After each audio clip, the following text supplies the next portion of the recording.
तरी मित्रांनो, मी ॲग्रिकॉस विनोद माने. आज मी आलेलो आहे गिरवी या गावामध्ये माऊली शिंदे सर यांच्या प्लॉटमध्ये. तरी आपण ह्यांच्या प्लॉटसाठी आपण पार्श विल्यम्स ही व्हरायटी त्यांना चॉईस केलेली होती व दिलेली होती. तरी आता ह्यामध्ये सांगायचा विषय झाला तर ह्या प्लॉटची सध्या वेन ही एक लेवल झालेली आहे आणि वादी बघू शकता आपण. वादी ही एक नंबर क्वालिटीची वादी पडलेली आहे व त्यानंतर जवळपास 10, 11, 12पर्यंत फाण्या पडलेल्या आहे. तुम्हाला मी अजून एक दुसराही गळ दाखवतो. तुम्ही बघू शकता अप्रतिम अशी वादी पडलेला आहे.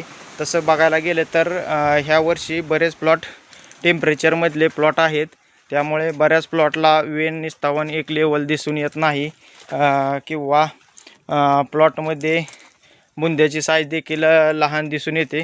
तरी ह्या प्लॉटमध्ये बुंद्याची साईज, वादी, लेंथ ही अप्रतिम पडलेली आहे. तरी अजून एक विषय की बऱ्याच लोकांचे किंवा बऱ्याच शेतकरी किंवा बऱ्याच कन्सल्टंटचे म्हणणे आहे की पार्श विल्यम्स ही व्हरायटी आहे ती करप्यासाठी बळी पडते. पण आता माझ्या अनुभवानुसार म्हटलं तर आता ह्या प्लॉट जवळपास 2,500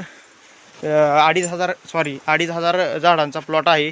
तरी ह्या प्लॉटला बघायला गेलं तर आतापर्यंत तुम्ही बघू शकता कुठेही करप्याचा प्रादुर्भाव जास्त प्रमाणात दिसत नाही.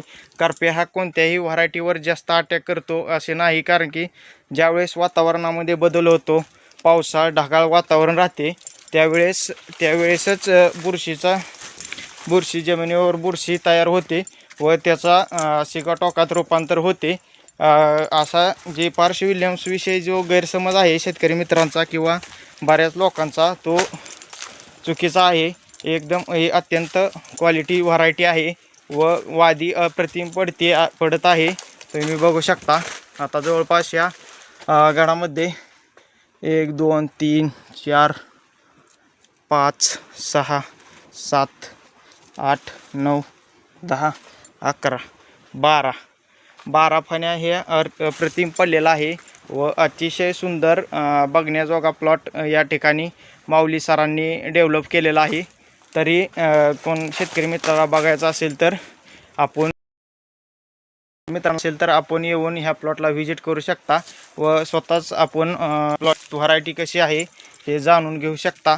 शेतकरी मित्रांना हा व्हिडिओ आवडल्यास नक्कीच लाईक, शेअर, सबस्क्राईब करा. धन्यवाद. जय जवान, जय किसान.